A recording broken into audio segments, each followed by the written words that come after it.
The boardroom smelled like old leather and desperation. 12 faces stared at Darius Whitmore as he stood beneath fluorescent lights that hummed with the kind of frequency that made your teeth ache if you listened long enough. He'd listened to that hum for 3 months now, walking these halls in a uniform the color of industrial soap, and he'd learned to hear things other people missed. The slight catch in an executive's breath when numbers didn't add up. The pause before a lie. The particular quality of silence that meant someone was calculating how much truth they could afford. His suit felt foreign after weeks of polyester work shirts. The fabric whispered against his skin as he moved to the podium laptop already connected to the projector. Behind him, the screen glowed white, waiting. To his right, Cassandra Blake sat at the head of the long table, 29 years old, and wearing her father's legacy-like armor that didn't quite fit. Her hands were folded on the surface, knuckles pale. She hadn't looked at him since he entered. Warren Caldwell occupied the chair beside her, 51 years of carefully cultivated authority, radiating from his pressed collar and silver cufflinks. His face had gone the color of week-old newspaper. Darius had seen that look before in the mirror the night he'd opened his bank account to find $58 and a daughter who needed new shoes. The projection caught and numbers filled the wall. $4,734,891. Darius let the figure breathe in the room, watched it sink into the mahogany and the careful expressions. In 6 years, his voice carried the weight of 3 months spent invisible. This company extracted this amount from 83 employees, not through salary negotiations, not through performance reviews, through a fee that doesn't exist in any contract they signed. He clicked to the next slide. Names scrolled down the screen, each one a person who trusted that the numbers on their paycheck matched the promises on their hiring paperwork. Every single one of them shares something in common. Not their department, not their hire date, not their job performance. He let them figure it out. Watched the realization move across faces like wind across water. Warren's chair scraped back. You can't just walk in here. And who even are you? Darius reached into his jacket pocket.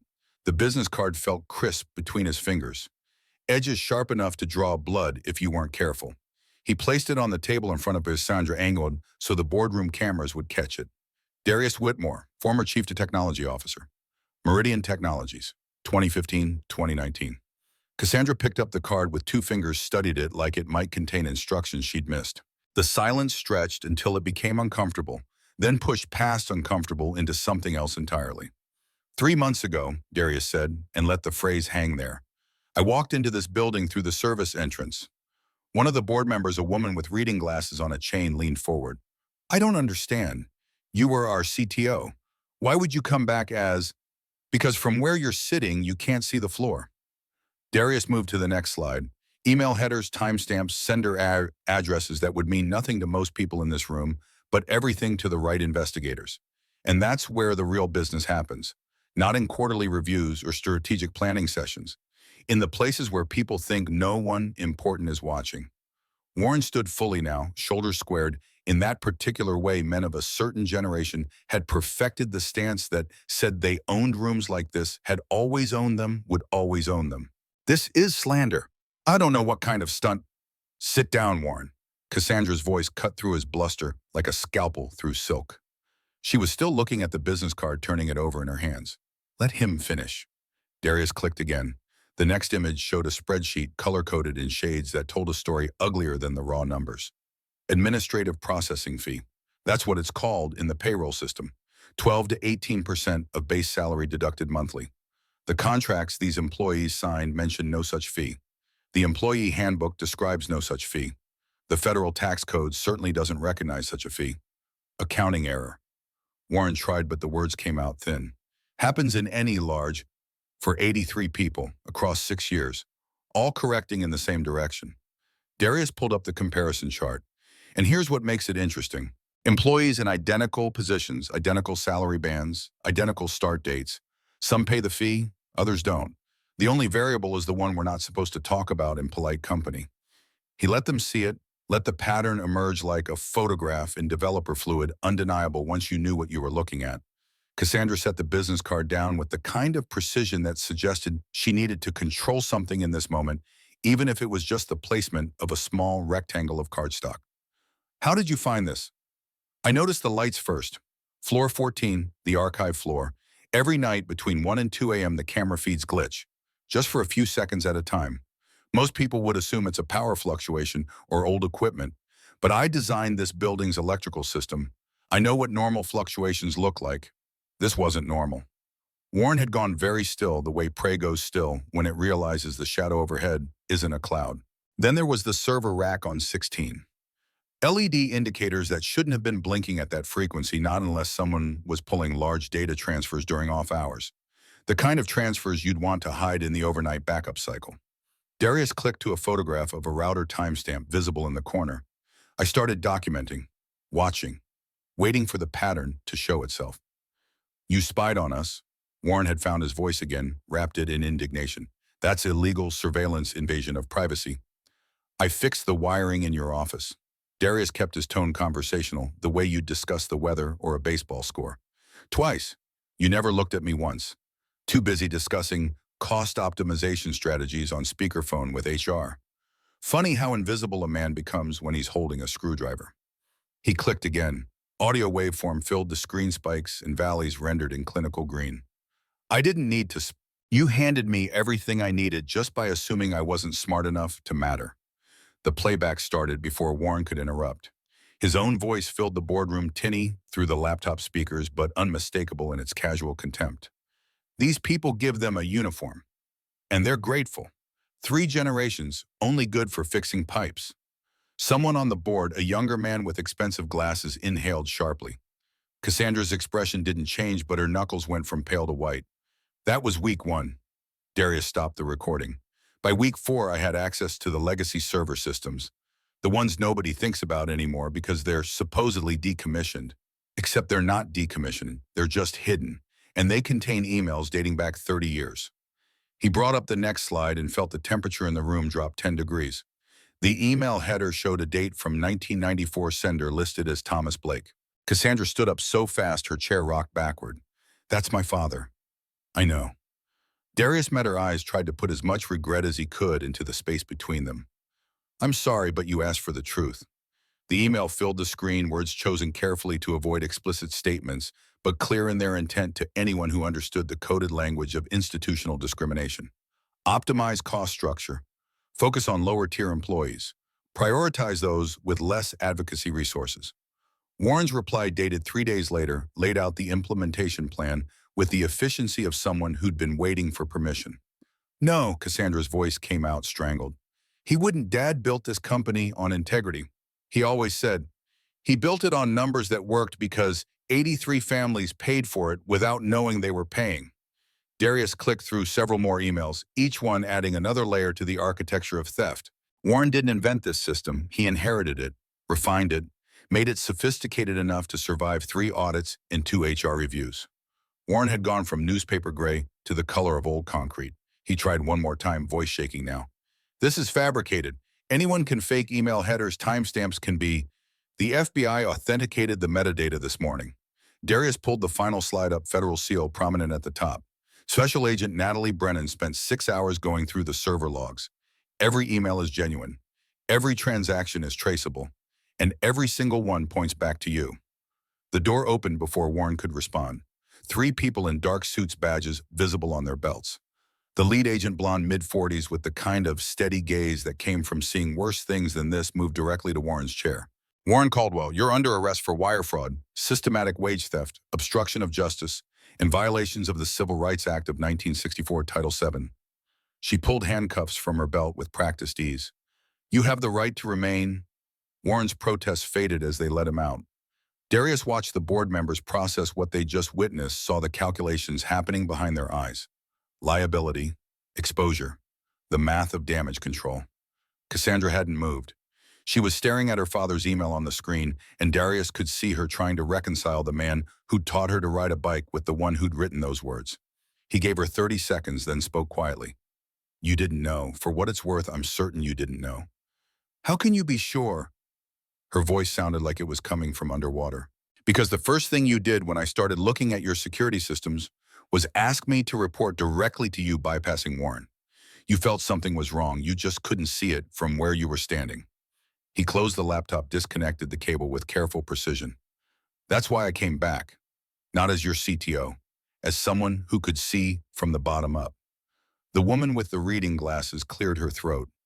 Mr. Whitmore, the board would like to discuss reinstatement. Your previous position, or perhaps... No. The word came out harder than he'd intended. He softened his tone, tried again. I left that position for a reason. My daughter was 8 years old and her mother had just died, and she needed a parent who came home at night. That hasn't changed. Then what do you want? This from the man with expensive glasses who'd been doing math on a legal pad for the last 5 minutes. The 83 people on that list deserve their money back. With interest, 6% annually compounded according to federal guidelines for wage theft cases. That's $6.2 million. Darius picked up his laptop, slid it into his bag, and they deserve it without lawyers or settlements or NDAs. Just a check and an apology. Cassandra finally looked away from the screen. Done. What else? An independent audit. Real one, not the kind where you pay someone to find what you want them to find. Every department, every level, every process. Root out everything that looks like this. He zipped the bag closed, felt the weight of 3 months settle into something lighter. And I'll consult, short term, help you build transparency into the systems I designed. Make sure this can't happen again. That's all. The reading glasses woman sounded almost disappointed, like she'd been expecting demands that matched the drama of the reveal. That's everything that matters. Darius headed for the door, paused with his hand on the frame. Actually, there's one more thing. The building has a door on the 18th floor, room 1806. Needs a better sign. Maybe update the floor directory while you're at it. I opened the wrong one 3 months ago, and that's how all of this started. He didn't wait for a response. The hallway outside felt cooler, the air easier to breathe. 12 weeks earlier, the city had still carried the weight of summer heat, the kind that made asphalt shimmer and turned subway platforms into convection ovens. Darius had stood in that same hallway polyester uniform, already sticking to his back, and tried to remember which door led to the electrical closet. The building directory had been updated since his time as CTO, new departments, shuffled offices, the usual organizational churn that happened when a company grew without direction. He'd counted doors, matched numbers to the maintenance schedule on his tablet, pushed through what he thought was 1804. The woman standing beside the open wardrobe had been wearing athletic shorts and a sports bra, hair damp with sweat, reaching for a towel. She'd frozen mid-motion, and for 3 heartbeats, neither of them had moved. Then her face had shifted from surprise to recognition to something colder. Get out. He'd backed through the door so fast he'd nearly tripped over his tool cart, mumbled apologies into the suddenly empty hallway. His pulse had hammered in his ears all the way down to the basement, where Frederick was reading a paperback in the security office. You look like you've seen a ghost. Frederick had set his book down, pages marked with a playing card. Or worse. I just walked in on the CEO.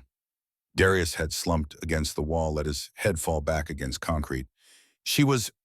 The door numbers are confusing, and I thought, Cassandra Blake.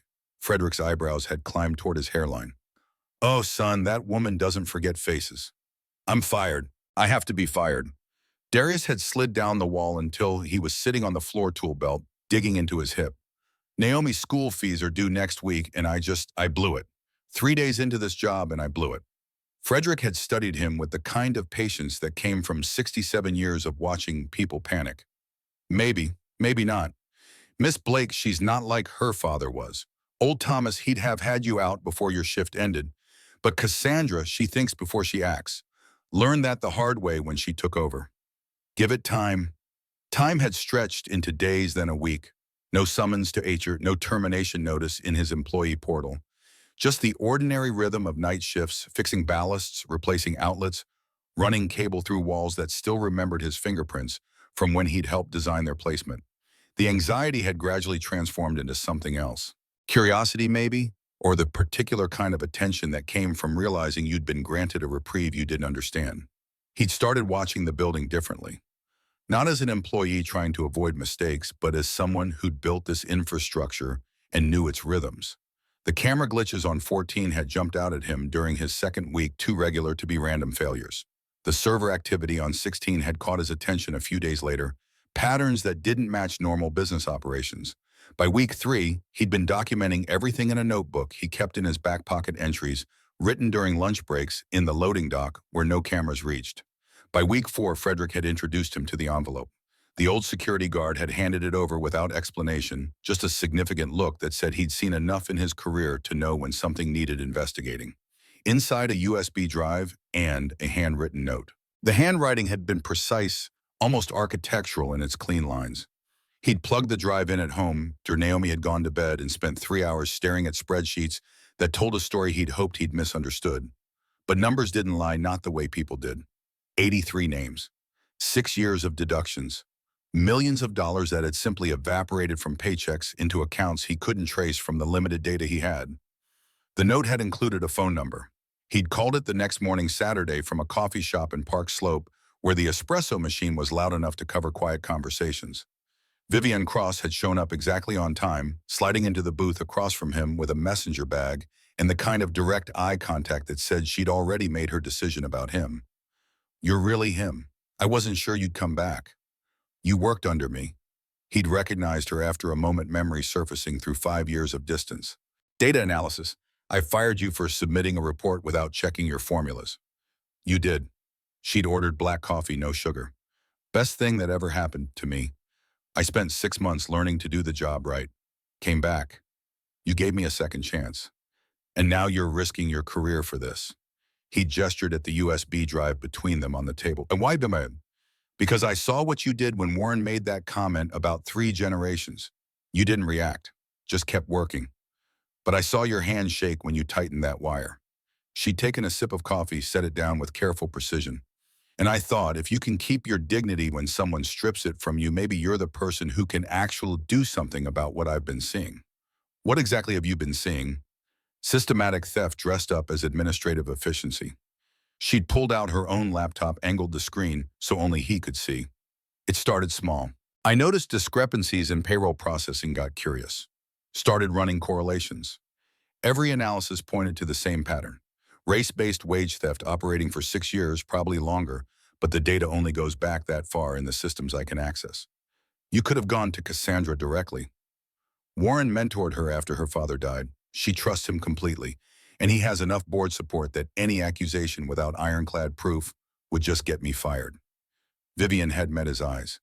"But you know this building's systems because you built them. You can get into places I can't reach, find evidence I can't access, and you have nothing left to lose." She'd been wrong about that last part, but he'd understood her point. He'd spent 3 weeks after that conversation mapping the building's blind spots, old server locations, archive systems that everyone assumed were dead but still hummed with electricity and data if you knew where to listen. The evidence had accumulated like snow in winter, slowly at first, then faster as he'd learned where to look. Emails that should have been deleted but weren't backed up to servers that IT had forgotten existed. Payroll modifications keyed in manually, bypassing the normal approval chains. Account transfers that happened at 3 a.m. on Tuesdays, timed to coincide with automated backup cycles that would obscure the individual transactions in the noise. And through it all, Warren's digital fingerprints, sometimes literal biometric access logs, showing him in areas he had no business being at, hours that raised questions. Darius had documented everything with the methodical precision he'd learned writing code, building systems that couldn't afford single points of failure. He'd created redundancy in his evidence the way he'd once created redundancy in server architecture. 3 copies of everything stored in 3 separate locations, because he'd known that the moment Warren realized what was happening, the man would try to erase the trail. The night Naomi had come home crying about the boy who'd called her father a maintenance worker, like it was an insult, Darius had made his decision. Not just to gather evidence, but to see it through to the end, whatever that looked like. Cassandra had appeared on the 12th floor during his 6th week, materializing out of the elevator like she'd been summoned by his thoughts. He'd been replacing a ceiling panel balanced on a ladder with his hands full of acoustic tile. "You're Darius Whitmore." Not a question. She'd positioned herself at the base of the ladder, looking up with an expression he couldn't quite parse. "Yes, ma'am." He'd kept working because stopping felt like acknowledging the elephant that had been living in the room since that night on 18. "You used to work here, different capacity." "Long time ago." The panel slid into place with a click that echoed down the empty hallway. "Different life. CTO 2015 to 2019. She'd rattled off the dates like she'd memorized them. "Designed most of our current infrastructure. Left after your wife died. Never came back until 3 months ago." He'd climbed down, gathered his tools with movements that felt too slow. "That's right. Why come back as maintenance? You could work anywhere. Your name still carries weight in the industry." "Could I?" He'd finally met her eyes, found something there that looked like genuine curiosity. 5-year gap in employment. Reference letters from a company I left under difficult circumstances. 42 years old in an industry that worships 25. I'm not as employable as you think. You're more employable than you pretend. She'd crossed her arms, executive posture. What are you really doing here, Mr. Whitmore? Keeping the lights on. He'd hefted his tool bag, prepared to leave. Literally, that's the job description. I don't believe you. But she'd stepped aside and let him pass. People don't return to old jobs in lesser positions without a reason. He'd paused at the elevator, considered how much truth this moment could hold. Some doors open for a reason, Ms. Blake. Sometimes you walk through because you're supposed to see what's on the other side. The elevator had arrived before she could respond, and he'd stepped in without looking back. But the conversation had changed something. She'd started appearing in places he worked, asking questions about systems she should have understood if Warren had been doing his job properly. Darius had answered them carefully, walking the line between helpful and suspicious, waiting for the moment when he'd have enough evidence to justify breaking her trust in her mentor. That moment had come last week when Vivian had found the emails from 1994. Thomas Blake's words, or Warren's response, the architecture of a system built on exploitation and maintained through willful blindness. They'd sat in Vivian's apartment, reading through decade-old correspondence, and Darius had felt something in him break open. Not anger exactly, but a profound grief for all the people who'd worked in good faith while being robbed by the institution that employed them. We have to tell her. Vivian had been crying, though she'd probably deny it later. Cassandra deserves to know her father did this. She deserves justice more than she deserves to maintain an illusion. Darius had printed the emails, compiled the spreadsheets, built the presentation that would destroy a daughter's image of her father, and maybe, if they were lucky, save 83 families from continued exploitation. Agent Brennan had been easier to convince than he'd expected. FBI took wage theft seriously, especially when it happened on this scale. She'd authenticated the evidence obtained. Warren's coordinated the timing with the precision of someone who'd done this before. And now, walking out of the boardroom with his laptop bag over his shoulder, Darius felt the weight of 3 months lift into something that might eventually become pride. Not in what he'd exposed, no pride in revealing institutional rot, but in what he'd chosen to do when he'd had the option to stay quiet. The elevator took forever. He rode it down to the lobby, past floors that held stories he'd never know, past offices where people were just starting to hear the news that would reshape their understanding of the company they worked for. Frederick was waiting by the security desk, paperback closed, attention fully focused. It's done. It's done. Darius signed out for the last time, handed over his temporary access badge. Warren's arrested, board's voting on reforms. 83 families are getting their money back. And you, the old man's eyes crinkled with something that might have been approval. What are you getting? To go home and tell my daughter that sometimes doing the right thing actually works out. Darius headed for the door, paused with his hand on the glass. And maybe that's enough. Outside, the November air bit through his suit jacket, reminding him he'd need a heavier coat soon. He'd need lots of things.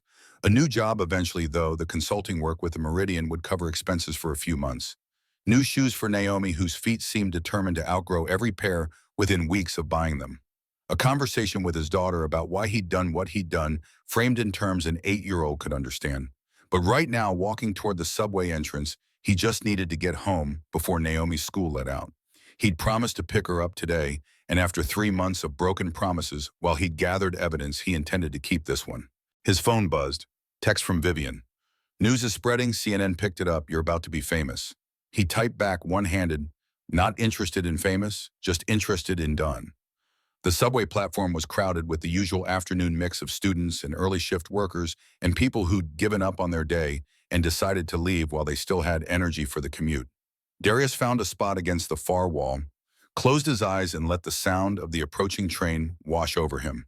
He'd walked through one door by accident 3 months ago, and it had led him here to a moment when 83 families would receive justice, and one young CEO would have to rebuild her company on something more solid than her father's compromised legacy.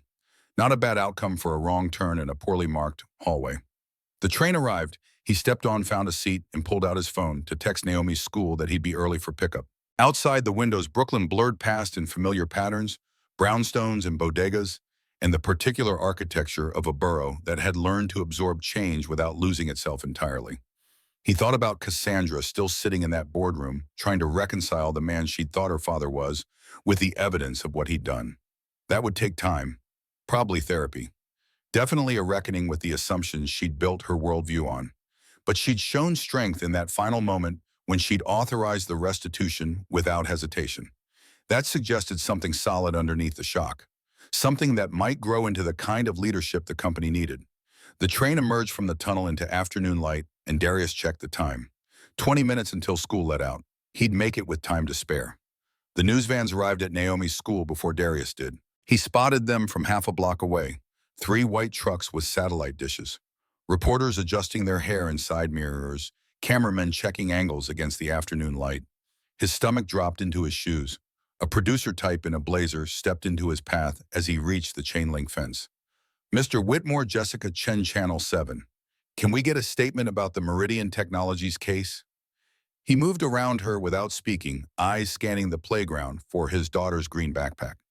The other parents had formed a loose semicircle near the gate, faces turned toward him, with expressions ranging from curiosity to something that looked uncomfortably like worship.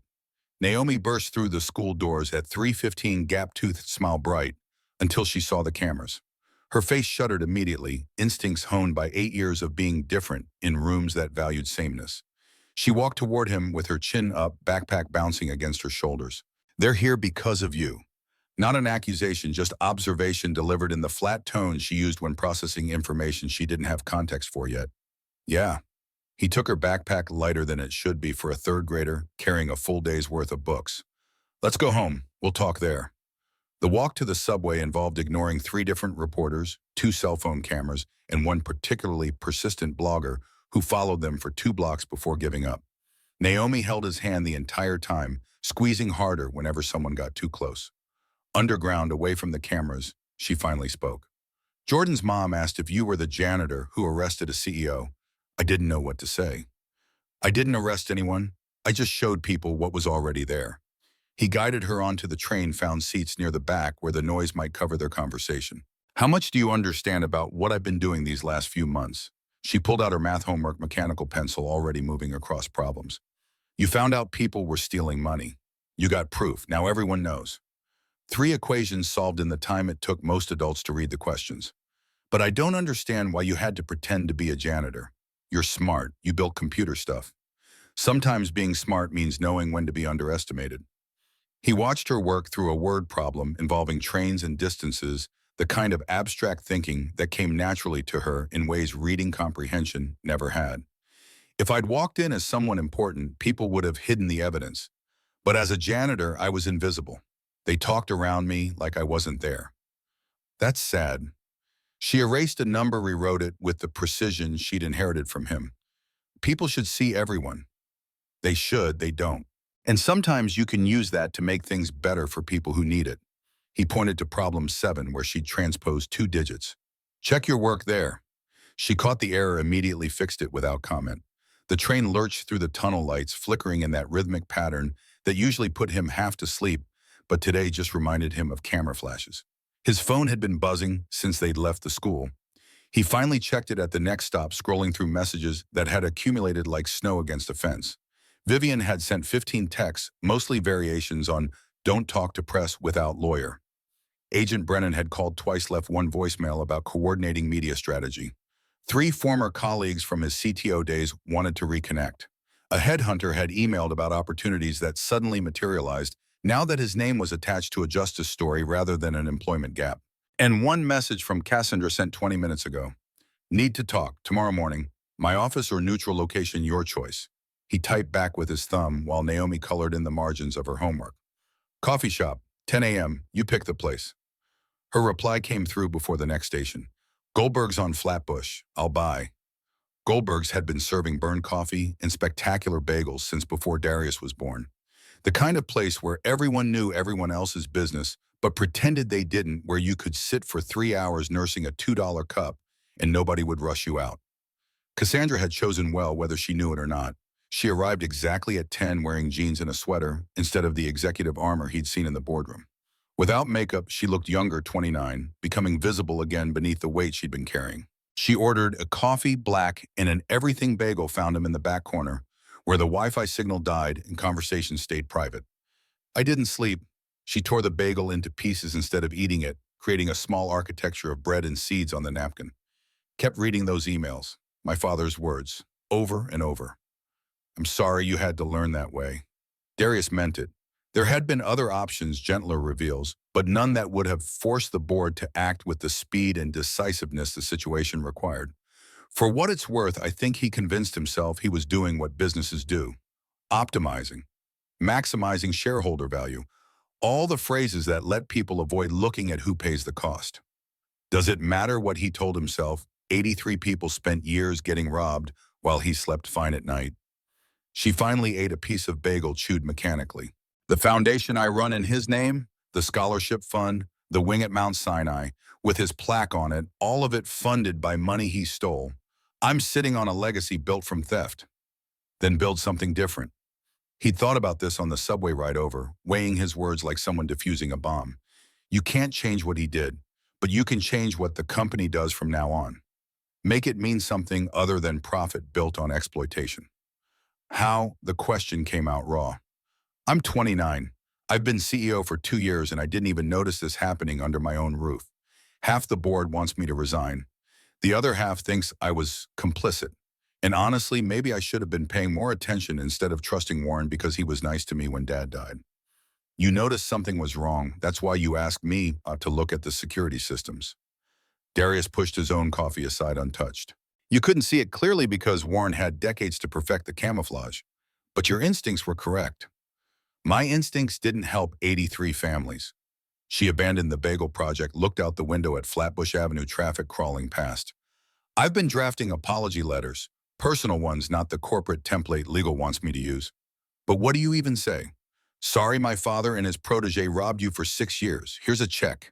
Hope that makes up for the stress and the bills you couldn't pay and the opportunities you missed. You say exactly that. You don't hide behind corporate language. You acknowledge the harm, you make restitution, and then you do the harder work of making sure it never happens again. He watched her process that, saw the exhaustion in the lines around her eyes. The consulting work I agreed to, that's not just about security systems. It's about building transparency into every process, making theft visible before it compounds into something this large. I need more than consulting. I need someone who understands the infrastructure and gives a damn about the people it's supposed to serve. She met his eyes directly, and he saw something there that reminded him of the determination it took to run a company at her age. Come back as CTO, real position, real authority, real salary. Help me rebuild this properly. I can't. The refusal hurt more than he'd expected. My daughter needs a parent who comes home. I gave up that position once for her. Taking it back now would tell her I lied about priorities. What if it was different this time? Flexible hours, remote work options, actual work-life balance instead of the kind we put in job postings but never honor. She was leaning forward now, intensity burning through the exhaustion. What if we built a C-suite position that actually recognized people have lives outside the office? You'd face pushback. Board members who think leadership requires 70-hour weeks and always being available. Old guard executives who see boundaries as weakness. He'd lived this fight before, lost it gradually as the job consumed everything until Simone's diagnosis forced a reckoning. Even with good intentions, the pressure would eat away at whatever flexibility you're imagining. Then we write it into the employment contract. Hard stops, protected time consequences if the company violates the terms. She pulled out her phone, started typing notes. You're not the only person who needs this. How many talented people are we losing because we demand they sacrifice family for career? What if we proved there was another way? The idea had appeal. Dangerous appeal, the kind that made you reconsider positions you'd thought were fixed. I'd need to think about it. Talk to Naomi. This affects her as much as me. Take a week. Hell, take a month. But think about it seriously, because I'm not just offering you a job. I'm offering you the chance to help build something that proves a company can be successful without destroying the people who make it work. She finished her coffee, grimaced at the temperature. And selfishly, I need someone I can trust. Everyone else has been there long enough to be compromised by what happened. You walked away once. That makes you the least entangled person I know. They talked for another hour, drilling down into specifics. What transparency would mean in practice. How to audit departments without creating a police state culture. Ways to measure success beyond quarterly earnings. By the time they left, Darius had filled 7 pages in the small notebook he carried, and Cassandra had sent him 12 follow-up questions via email. Walking back toward the subway, he felt the weight of possibility settling onto his shoulders. Not the crushing weight of obligation, but something lighter. The sense that maybe, just maybe, there was a path forward that didn't require choosing between doing meaningful work and being present for his daughter. The apartment smelled like burned popcorn when he got home. Naomi had attempted an after-school snack and forgotten about it until the smoke alarm intervened. She stood on a chair waving a dish towel at the ceiling, sensor unbothered by the noise that had probably annoyed every neighbor on the floor. How was school? He opened windows, started the fan, rescued what was left of the popcorn bag from the microwave. Fine, we're doing fractions. I already know fractions. She climbed down, grabbed an apple instead. Mrs. Patterson asked if you were going to be on TV again. I said I didn't know. Am I supposed to know? You're supposed to know that I love you and I'm trying to do right by people who got hurt. He sat on the couch, patted the cushion beside him. That's the only thing you need to be sure about. She curled up against his side apple, forgotten on the coffee table. Jordan's mom said you're a hero, but heroes are supposed to wear capes and fight bad guys. You just looked at computers and talked to people. Most heroism is boring. He put an arm around her shoulders, felt how much she'd grown in the months he'd been working nights. It's showing up when you're tired, doing the right thing even when it's complicated, refusing to look away just because something's hard to see. Is that why you took the janitor job, to see things people were looking away from? Partly, also because we needed the money and it was the one I could get. He'd never lied to her about their financial situation, figured she deserved to understand the math that shaped their lives. But once I was there, I started noticing things that didn't add up, and I had to decide whether to pretend I didn't see or do something about it. You did something. She picked up the apple, took a bite that was mostly contemplative. Now what? Now I figure out what comes next. Ms. Blake offered me my old job back. Different terms, better boundaries, but still the same kind of work that took me away from you before. He felt her stiffen against his side. I told her I needed to think about it. That means you and I need to talk about what it would mean for us. Naomi was quiet for long enough that he thought she might be processing too much at once. Then she spoke, voice small. Would you be home for dinner? Every night.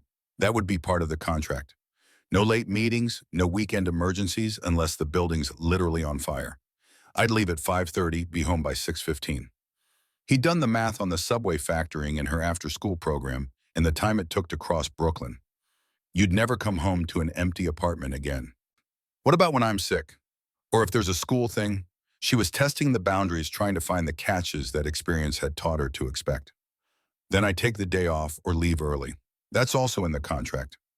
Your needs come first, and it's written down so nobody can pretend otherwise later. He turned slightly so he could see her face. But this only works if you're okay with it. If you need me to find something else, something smaller, that keeps me around more, I'll do that instead. She thought about it, working through calculations he couldn't see. Would you be happy doing the big job again? Nobody had asked him that. Not Cassandra, not Vivian, not even the voice in his own head that had been running through scenarios since leaving the coffee shop. He had to sit with the question, turn it over, examine it from angles that felt unfamiliar. I think I could be, if it's built differently than before. If I'm not trying to prove something to people who don't care. He pulled her closer. But only if it doesn't cost us what we've built together. That's non-negotiable. Okay. She settled back against him, seeming satisfied. Then you should do it. But if they make you work late too much, you quit, and we figure something else out. Deal.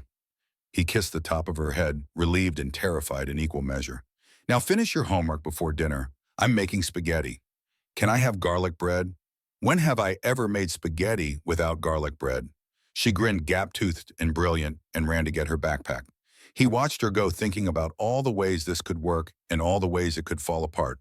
But Naomi had given her blessing, conditional and clear-eyed, and that was the only permission that mattered.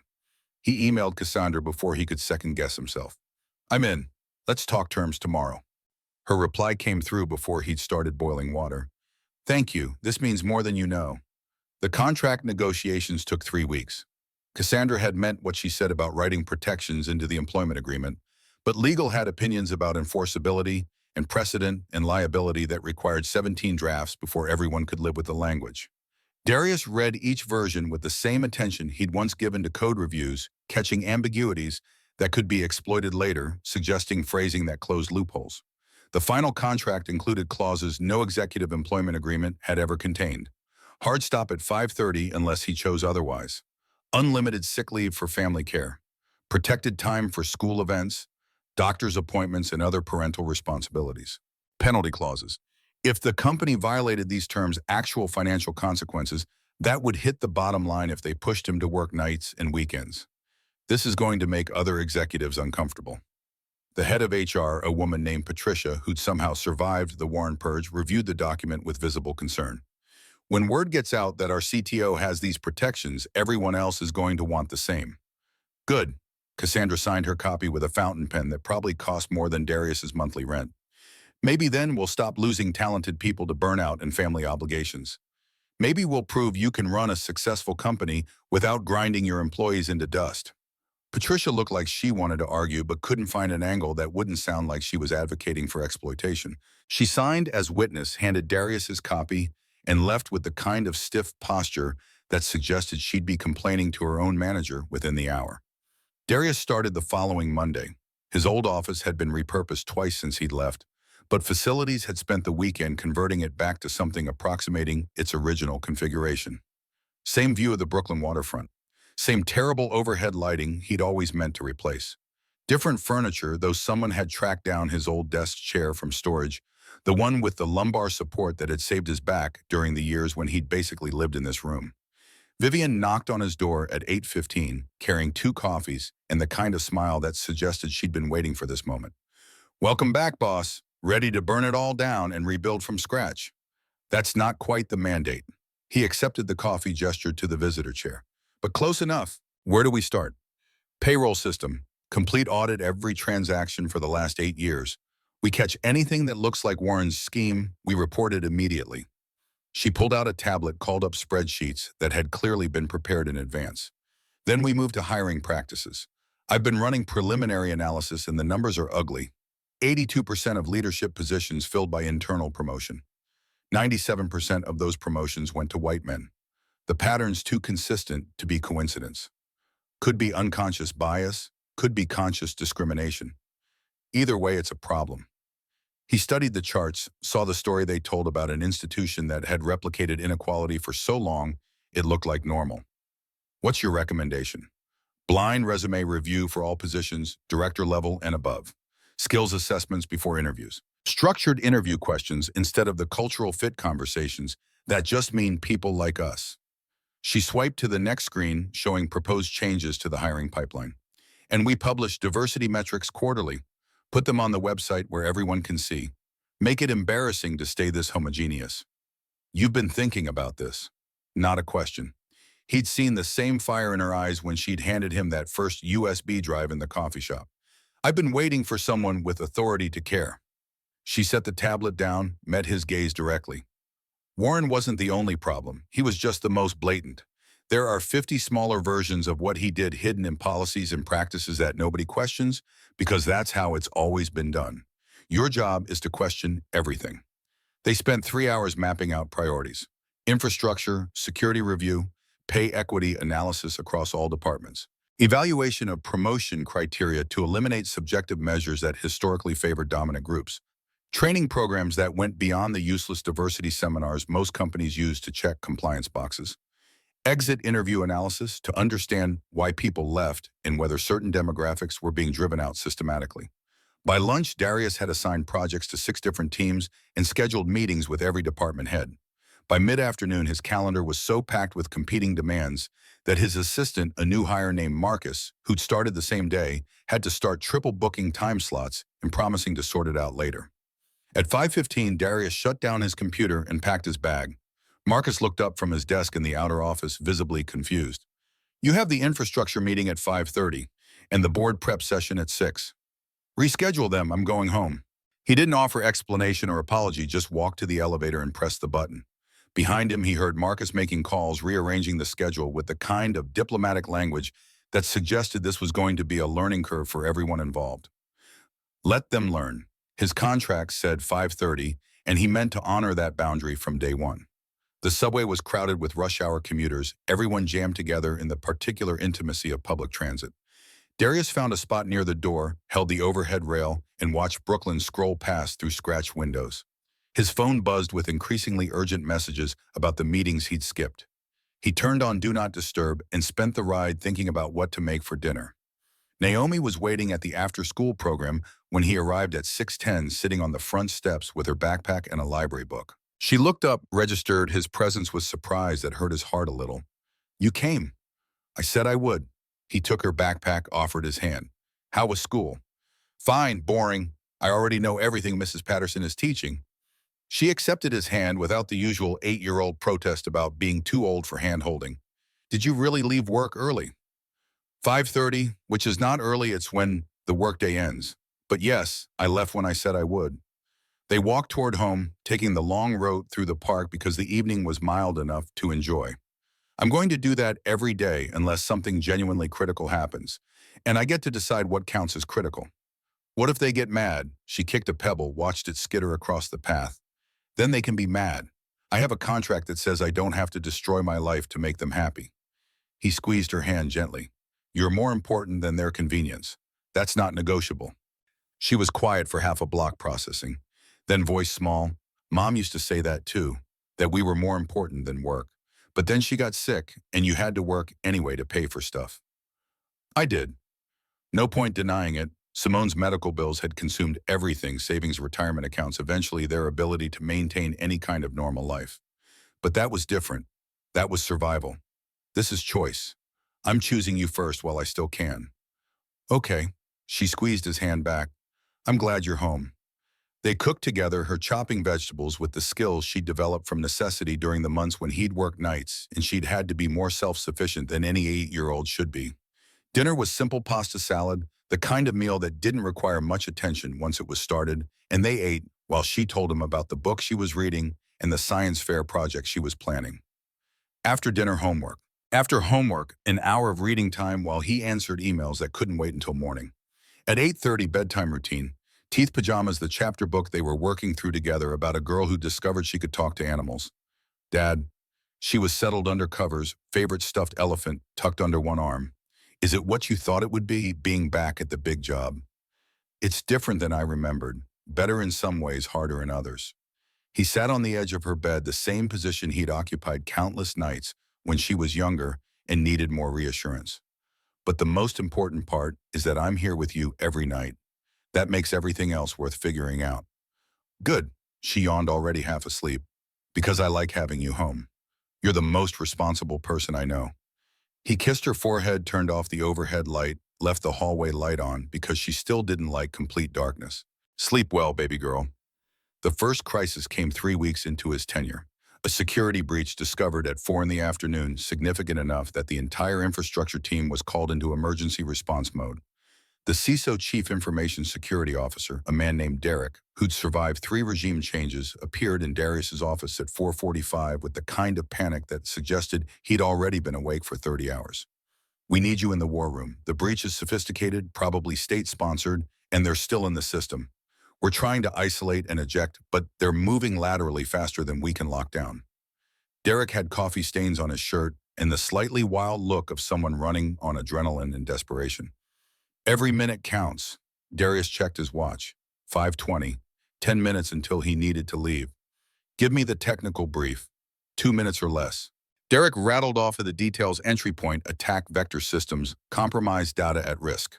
It was bad, legitimately bad, the kind of incident that could cripple the company if handled wrong. The old Darius, the one who'd worked here before, would have canceled everything and camped out in the war room until the threat was neutralized.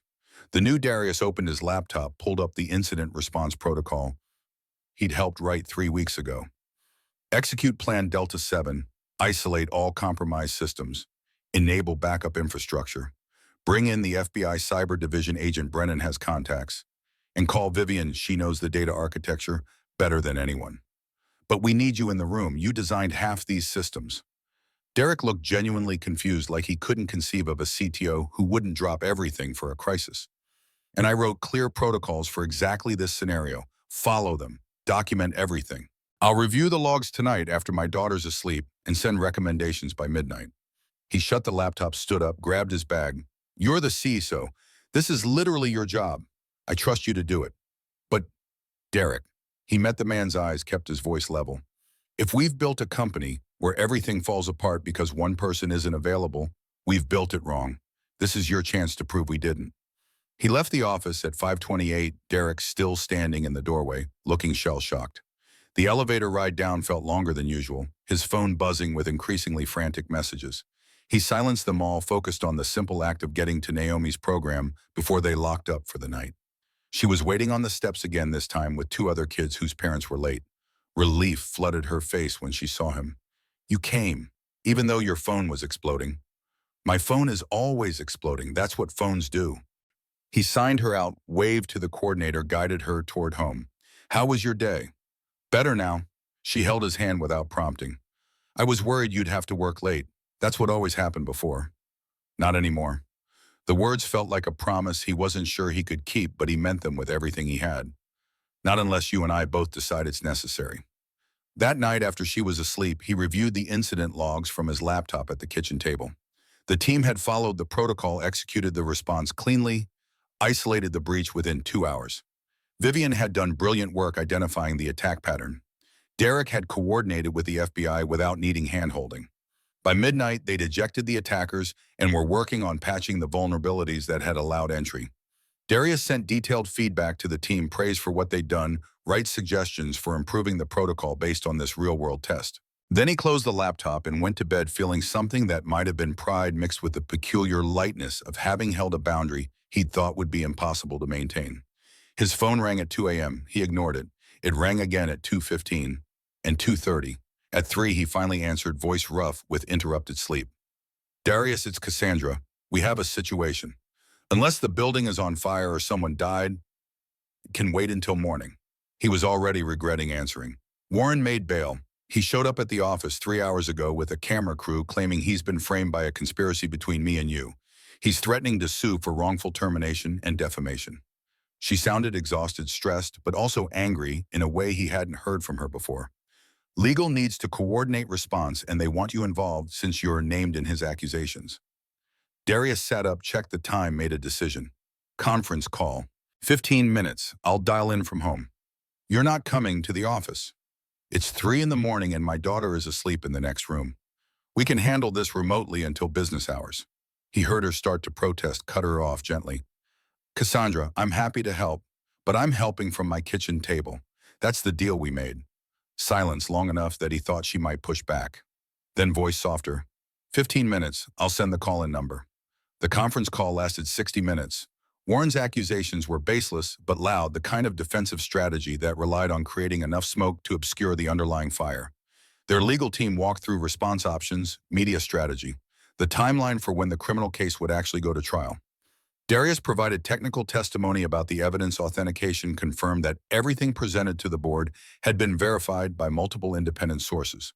By 4, they had a plan. Darius made coffee, watched the sun start to break over Brooklyn, and thought about the fact that he'd just handled a major crisis from his kitchen table while his daughter slept undisturbed in the next room. Naomi shuffled out at 6:15, rubbing sleep from her eyes. "Why are you up?" "Work thing, all handled." He poured juice, started eggs. "Want to help me make breakfast?" She climbed onto the step stool, took over stirring duty. "Did you stay home?" "I did." He watched her work, this small person who'd learned to be competent beyond her years because necessity demanded it. "And I'm going to keep staying home. That's what matters, being here when you need me, proving that work doesn't have to consume everything." She looked up at him, gap-toothed smile starting to show. "That's a weird thing to say this early." "I'm a weird dad." "Yeah." She turned back to the eggs, stirring with the focus she brought to everything. "But you're my weird dad, and you're here, so it's okay." The Senate hearing room smelled like furniture polish. Darius sat at the witness table, gallery packed behind him. Journalists, advocacy groups, former Meridian employees. Senator Patricia Waldron gavelled the session to order at 9:30, opening statement, making clear she viewed this as ammunition for stalled legislation. "Mr. Whitmore, you've submitted testimony describing systematic wage theft affecting 83 employees over 6 years. But your written statement suggests the practice extends back 30 years. Can you clarify that timeline?" Darius leaned toward the microphone, conscious of every camera pointed at him. "The digital evidence we recovered goes back 6 years because that's how far the accessible server logs extend. However, we found emails from 1994 showing that Thomas Blake, the founder and former CEO, explicitly directed his finance team to implement what he called cost optimization targeting low advocacy personnel. Warren Caldwell inherited and refined a system operating since the company's early growth phase. Senator James Harrison, ranking minority member, jumped in before Waldron could follow up. But you can't prove theft occurred prior to 2018. You're asking this committee to consider legislation based on speculation. I'm asking this committee to consider that when we find systematic discrimination operating for 6 years, with documented origins 30 years prior, the responsible assumption is that it operated during the intervening period. We're talking about an institutional practice, not an isolated incident. Waldron accepted the summary document. Your testimony includes a proposal for federal legislation, the Payroll Transparency and Accountability Act. Can you summarize the key provisions? 3 main components. Darius had rehearsed this part with Vivian and Cassandra. First, mandatory disclosure of compensation data by demographic category for any company with more than 500 employees. Public reporting updated annually. Second, prohibition on any payroll deduction not explicitly detailed in the employment contract. And third, whistleblower protection with financial support, legal fees, lost wages during investigation, protection from retaliation. The questioning continued for 90 minutes. Harrison focused on burden to businesses. Waldron pressed for implementation details. At noon, Vivian waited in the hallway with sandwiches. Harrison's going to fight this. Corporate lobby got to him. Let him fight, Darius said. We have the evidence. The afternoon session opened with witness testimony from 3 former Meridian employees. Carmen Rodriguez described choosing between groceries and her daughter's medication. Michael Okonkwo explained how denied promotions strained his marriage. Lisa Chen's voice cracked, mentioning the apartment she'd had to leave. At 4 o'clock, the committee moved to next steps. Waldron indicated her intention to mark up the proposed legislation and bring it to full committee vote within 6 weeks. Harrison promised opposition. The hearing adjourned at 4:30. Darius made it to Union Station by 5, caught the Acela back to New York. He'd missed dinner with Naomi, violated his own 5:30 boundary, but she'd known this was coming and had agreed it was worth it. Walking into the apartment at 9:30 and finding her already in pajamas, homework, done reading in bed, hit him with guilt that tasted like copper. How'd it go? She marked her page. Did you change the world? Started the process. The actual changing takes longer. He sat on the edge of her bed. I'm sorry I wasn't home for dinner. Ms. Cassandra sent me updates every hour with pictures. Naomi pulled out her phone, showed him screenshots. She said you were doing important work. The lawsuit came through 3 weeks later. Warren Caldwell versus Meridian Technologies. Cassandra Blake and Darius Whitmore. Defamation, wrongful termination, conspiracy to defraud, and 8 other counts. The complaint was 80 pages of alternative narrative painting, Warren as a dedicated executive scapegoated by a CEO desperate to avoid scrutiny. Cassandra appeared in his doorway at 8, holding her own copy. Legal says we need to respond within 30 days. They're recommending we settle. Absolutely not. Darius set the document down. Settling gives credibility to his claims. We fight this. Fighting means discovery. They'll subpoena everything: emails, texts, internal memos. She sat down, stress visible in how her shoulders curved inward. And it keeps the story alive in media. We were the company that engaged in wage theft. That's factually true. What we are now is the company that exposed it, fired the people responsible, and made full restitution. He pulled up the spreadsheet showing their reform progress. In 3 months, we've implemented blind resume review, restructured compensation bans, and established quarterly audits. That's the story we need to tell. Warren's telling a story where you fabricated evidence because you were bitter, and I went along with it because I needed a scapegoat. Then we let them try and we prove them wrong with evidence, which is overwhelming, documented and authenticated by federal investigators. Darius stood, paced to the window. I understand the impulse to settle. It's faster, cleaner, but it's also the easy way out. Cassandra was quiet for a long moment. My father built this company by taking the path of least resistance. That's how we ended up here. She stood, joined him at the window. So we fight. We do it the hard way. It's going to be ugly. Warren's lawyers will attack everything: our characters, our competence, our motivations. I've been preparing for it since the day I found out my father was a thief. She pulled out her phone, started typing. I'm telling legal, we refuse settlement. We'll cooperate with discovery because we have nothing to hide. Winter settled over Brooklyn with the kind of cold that made your bones ache. Darius fell into the rhythm of his new life home by 5:30 most days, occasional evening calls when necessary, but always from his kitchen table, never from the office. Naomi's robotics project won a regional competition. Thanksgiving came and went. December brought the discovery phase of Warren's lawsuit. Darius spent hours in conference rooms with lawyers reviewing every email he'd sent, every document he'd compiled. Warren's attorneys tried to find inconsistencies, contradictions, anything that might suggest fabrication or malice. They found nothing because there was nothing to find. March arrived with the kind of weather that couldn't decide between winter and spring. The trial began on a Monday federal courthouse in Lower Manhattan, Judge Patricia Morrison presiding. The courtroom was small, wood-paneled. Warren sat at defense table flanked by three expensive lawyers, face gray with months of dread. Darius took the stand on day 3, right hand raised, swearing to tell the truth. The prosecutor, a woman named Rachel Gonzalez with 20 years of white-collar crime experience, led him through his testimony. Mr. Whitmore, can you explain how you first discovered the wage theft scheme? I noticed anomalies in the building's electrical systems that suggested someone was accessing secure areas during off hours. I began documenting these irregularities, which led me to examine server logs and payroll records. The pattern became clear once I understood what I was looking at. And what was that pattern? 83 employees, all people of color, were having 12 to 18% of their wages deducted under the label administrative processing fee, a fee that appeared nowhere in their employment contracts.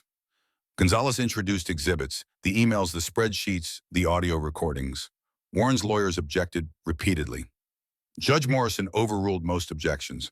Cross-examination began after lunch. Warren's lead attorney, Douglas Whitfield, approached with silver hair and practiced gravitas. Mr. Whitmore, you resigned from your CTO position in 2019 to care for your daughter after your wife died, correct? Correct. Or because you wanted revenge against Warren Caldwell, the man who had authority over you. I wanted employment. The discovery of wage theft was accidental. Once I knew about it, I had a moral obligation to act. How convenient that your moral obligation aligned perfectly with damaging his career. Gonzalez objected. Argumentative and assumes facts not in evidence. Sustained. Judge Morrison looked at Whitfield over her reading glasses. Counsel saved the rhetoric for closing arguments. The cross-examination continued for 2 hours, Whitfield trying every angle to suggest ulterior motives and fabricated evidence. Darius answered each question with the same careful precision, never defensive, never angry, just relentlessly factual. Cassandra was waiting in the hallway when he stepped down. Whitfield couldn't shake you. He didn't need to, Darius said, just needed to create doubt. The trial continued for 2 weeks. Vivian testified about the data analysis. Carmen, Michael, and Lisa described the impact of wage theft on their lives. FBI forensic accountants walked the jury through money trails. Warren never took the stand. His lawyers invoked his Fifth Amendment right. Closing arguments happened on a Friday. Gonzalez was methodical, building her case brick by brick. Whitfield was theatrical, throwing reasonable doubt like confetti. The jury got the case at 3 p.m. They deliberated through the weekend. Monday morning, the clerk called to say they had a verdict. Darius sat in the gallery next to Cassandra. Vivian on his other side, Frederick 2 rows back. The jury filed in, faces carefully neutral. On the count of wire fraud, how do you find guilty? On the count of systematic wage theft in violation of federal labor law, guilty. On the count of obstruction of justice, guilty. 16 counts total, guilty on 14. Warren's face went from gray to white, his lawyers immediately requesting bail pending appeal. Judge Morrison denied it, ordered Warren remanded to federal custody pending sentencing. The bailiff led him away in handcuffs. Warren looked back once his eyes finding Darius in the gallery. Not hatred exactly, but something closer to disbelief, the expression of someone who'd convinced himself this outcome wasn't possible. Outside the courthouse, media waited. Darius had prepared a statement with Cassandra and the prosecutors. Justice was served today for 83 families who were systematically robbed by someone in a position of trust. This verdict confirms that wage theft is a crime with real consequences. We hope this case encourages other workers to come forward and other companies to examine their own practices before federal investigators have to do it for them. Questions erupted from the press corps. Darius ignored them all, walked toward the subway with Cassandra and Vivian. Sentencing is in 6 weeks. Cassandra checked her phone. Gonzalez thinks 14 to 18 months federal prison, plus restitution and fines. It's not enough. Vivian's voice was tight with anger. He stole $4.7 million and destroyed people's lives. 18 months in federal prison isn't nothing. Darius had looked up the statistics. And the felony conviction means he'll never work in corporate finance again. His career is over. His reputation is destroyed. That matters. They rode the subway in silence. Darius got off in Brooklyn, headed toward Naomi's school, arrived with 10 minutes to spare. She burst through the doors at 3:15, saw him waiting, and ran over with her backpack bouncing. "Did you win?" The jury found Warren guilty, on most counts. He took her backpack, started walking toward home. "So you won." She said it with the certainty of a child who still believed the world divided cleanly into victories and defeats. "We got justice. That's different from winning, but it's what matters." He squeezed her hand gently. "Warren's going to prison. The family's got their money back. The company is changing. That's as close to winning as real life gets." Senator Waldron called that evening, voice warm with satisfaction. "I saw the verdict. Congratulations." "Thank you, Senator. The committee voted this afternoon. Your bill is moving to the Senate floor." She paused, papers are rustling. "Payroll Transparency and Accountability Act. We made some modifications for feasibility, but the core provisions survived. Public compensation disclosure by demographic category, prohibition on undisclosed payroll deductions, enhanced whistleblower protections." "When's the floor vote?" 2 weeks, maybe 3.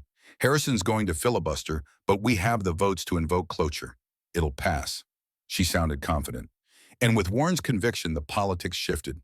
Hard to argue against transparency when a jury just convicted someone for the exact abuse the bill prevents. Darius hung up and sat at his kitchen table trying to process what she'd said. Federal legislation. Actual law that would apply to thousands of companies, protect millions of workers. Naomi appeared with her homework spread out beside his laptop. "You look weird." "Thinking weird." She started her math problems. "What are you thinking about?" "About how sometimes doing one right thing leads to other right things, and eventually you look back and realize you changed something bigger than you meant to." He watched her work. "About how maybe that's what justice looks like, not one big moment, but a lot of small moments that add up to something that matters." "That's deep, Dad." But she was smiling, brilliant and gap-toothed. The Senate passed the Payroll Transparency and Accountability Act on April 7th, 62 to 38, mostly party line, but with 6 Republican crossovers. The House followed 3 weeks later, narrower margin but still passing. President signed it into law on May 1st Rose Garden ceremony, with workers' rights advocates and labor unions standing behind him. Darius watched on television from his office, Cassandra beside him, Viviane on speakerphone from a conference in Seattle. When the president lifted his pen from the final signature, Viviane let out a whoop that made the speaker crackle. "We did it. We actually did it." Her voice was thick with emotion. "Federal law, real enforcement. This is going to change everything. It's going to change some things." Darius was more cautious. "But it's a start. Better than what we had." Warren's sentencing came 2 weeks later. Judge Morrison gave him 16 months federal prison, 3 years supervised release, permanent ban from serving in corporate financial positions, and $200,000 in fines. Darius didn't attend the sentencing. He'd done his part, given his testimony, watched the jury convict. Instead, he spent that afternoon at Naomi's school watching her science fair presentation on algorithmic bias. She'd built a simple program that demonstrated how machine learning could perpetuate discrimination if training data reflected historical inequities. The judges gave her first place and a scholarship to a summer coding camp. In the car afterward, she clutched her blue ribbon. "I used what you taught at me about patterns and how to see what other people miss. You did more than that. You built something that shows the problem and suggests solutions." He felt pride swelling in his chest. "You're going to do important things, baby girl. Like you.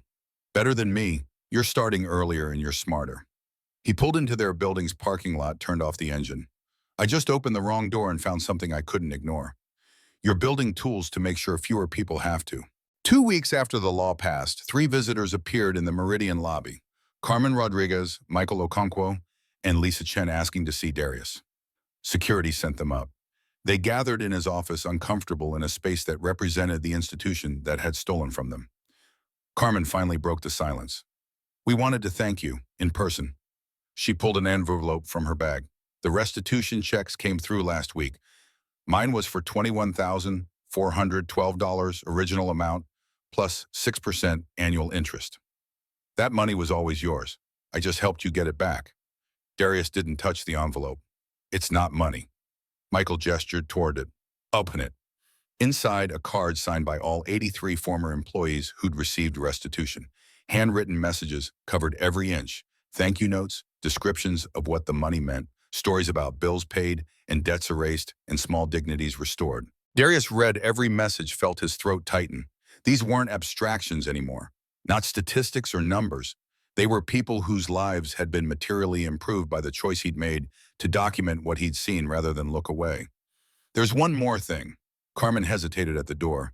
There's a reporter from ProPublica who wants to do a long-form piece about systematic wage theft in tech. Multiple companies, dozens of interviews. They asked if we'd participate. We said yes, but we wanted you to know. Do it. He didn't need to think about it. Every company operating schemes like Warren's needs to be exposed. They left, looking lighter.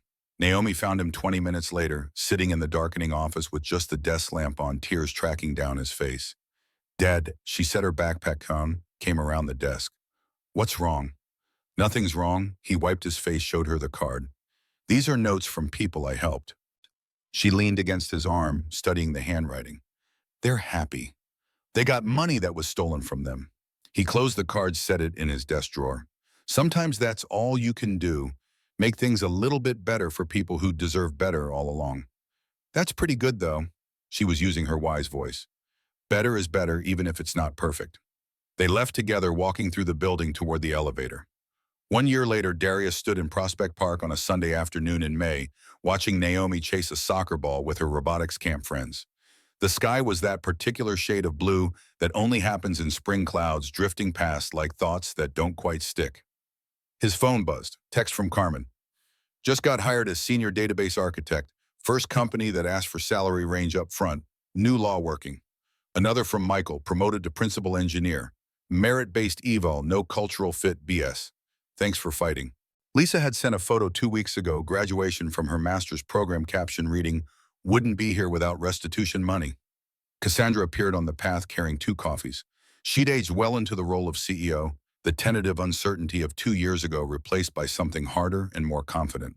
Meridian's stock had recovered, profitability remained strong, and they'd been featured in 3 business magazines as a model for ethical transformation. Board meeting went well. She handed him 1 coffee, sat on the bench beside him. We hit diversity targets across all departments. Pay equity analysis shows 0 statistically significant disparities. And we just signed a contract with the Labor Department to help develop best practices for the new transparency requirements. You've come a long way from the person who wanted to settle Warren's lawsuit. He said it gently, acknowledging growth without judgment. You taught me that easy isn't the same as right. Sometimes the hard path is the only one worth taking. She watched Naomi score a goal, cheered along with the other parents. The ProPublica piece published last week. 12 companies identified with wage theft patterns similar to what Warren ran. FBI opening investigations into 8 of them. Good. Darius sipped his coffee, let the news settle. That's what transparency does. Makes it harder to hide exploitation in the shadows.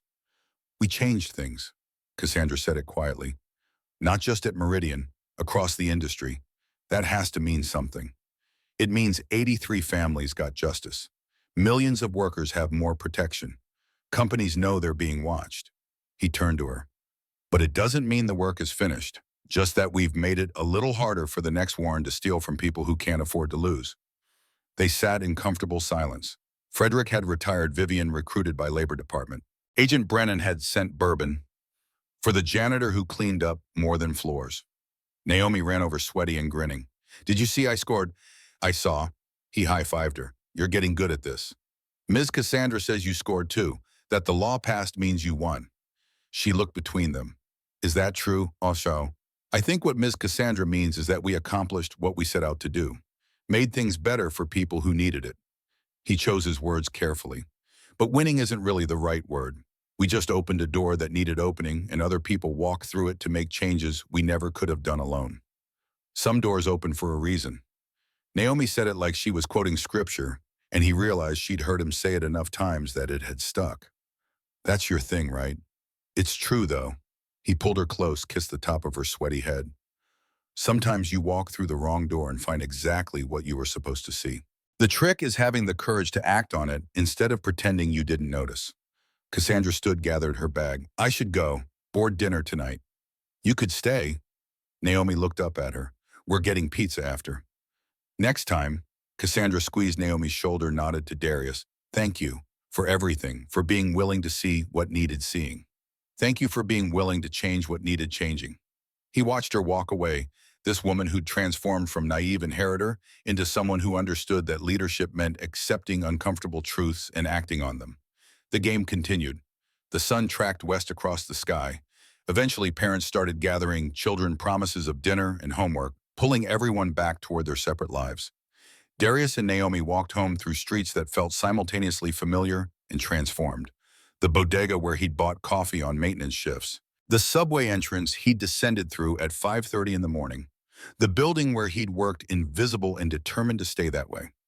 All of it the same. All of it different because he was different, because the world was fractionally better than it had been, because 83 families had money they'd been owed, and millions of workers had protections they'd needed. At home, they made dinner together. Naomi told him about her plans for robotics camp, the project she wanted to build that would detect bias in hiring algorithms. He listened and encouraged and thought about the fact that she was becoming the person he'd hoped she'd be, someone who saw problems and believed she could fix them, who understood that justice was work that never finished but mattered anyway. After she went to bed, Darius sat at his kitchen table with his laptop open, reading through the quarterly audit results from Meridian. The numbers told a story of continued improvement, pay equity, maintained diversity, targets exceeded employee satisfaction climbing. Not perfect, never perfect, but better. His phone buzzed. Email from a reporter at Bloomberg asking if he'd comment on a new wage theft case at a different tech company. Someone had found his testimony in the Warren trial was using his methodology to investigate similar patterns elsewhere. He typed a brief response offering to consult if they needed technical expertise, then closed the laptop. Tomorrow he'd deal with it. Tonight he just wanted to sit in his kitchen, drink his coffee, and think about the fact that opening one wrong door had led him here to a life that made sense, to work that mattered, to a daughter who was learning that the world could be changed by people willing to see what others ignored. Outside, Brooklyn hummed with its Sunday night rhythms. Inside, his apartment was warm and quiet and full of the particular peace that came from having done right by people who needed it. Not a perfect ending because life didn't offer those, but a good one earned through choices that cost something and mattered because of it. Tomorrow would bring new challenges, new injustices that needed exposing, new doors that might open wrong and lead somewhere necessary. But tonight he could rest knowing that this particular fight had been worth fighting, this particular door had been worth walking through.